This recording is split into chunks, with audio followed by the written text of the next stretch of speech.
Bikin combro bareng aku yuk.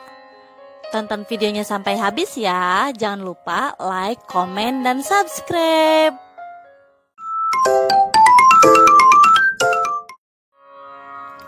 Nah, kebetulan di sini aku punya 1 kilogram singkong. Ini singkongnya udah aku kupas dan aku bersihkan ya. Seperti ini jadinya. Nah, setelah dikupas dan dibersihkan, ini singkongnya kita haluskan atau kita parut seperti ini.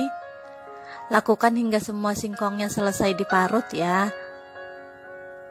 Setelah itu ini kita sisihkan dulu singkongnya. Nah, lanjut campurkan 1 butir, ini setengah butir kelapa ya.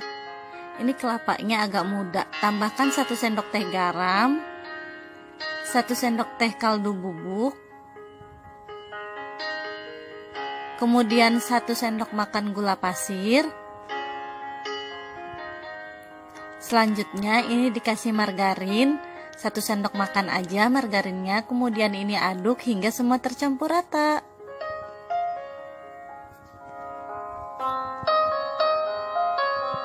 Nah, kalau ingin lebih puas, kita uleni seperti ini saja ya.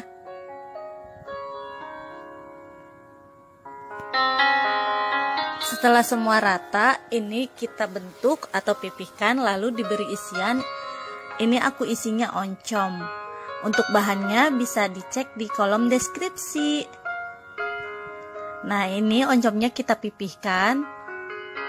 Kemudian tambahkan 1 sendok teh oncom. Terus tambah lagi singkongnya. Terus ini kita bentuk.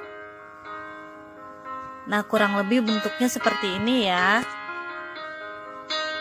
Ini kita sisihkan dulu.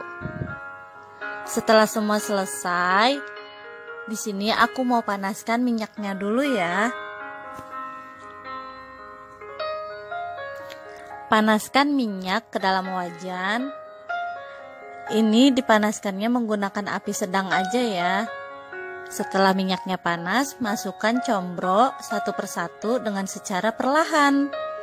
Karena kalau nggak perlahan takutnya combronya hancur. Jangan lupa dibalik ya guys.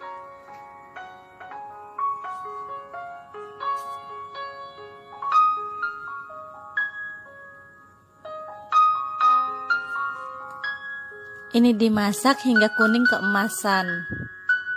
Setelah semuanya dibalik, kita tunggu hingga semuanya matang dan kuning keemasan. Setelah semuanya matang, ini langsung aja kita angkat dan tiriskan. Setelah semuanya selesai ditiriskan, ini semua oncomnya sudah siap untuk disajikan. Disajikan selagi hangat ya combronya. Ini rasanya dijamin enak banget. Combronya tuh gurih dan krenyes. Nah, kita lihat isinya ya. Panas. Nah, isinya seperti ini nih guys. Sekarang kita coba. Bismillahirrahmanirrahim. Enak banget beneran ini combronya. Aku sampai nggak bisa berhenti makan loh. Kalian bener wajib coba resep ini. Untuk resep lengkapnya kalian bisa cek di kolom deskripsi. Udah aku tulis semua ya. Terima kasih telah menonton video ini. Semoga bermanfaat buat kalian. Sampai jumpa di video berikutnya. Dadah.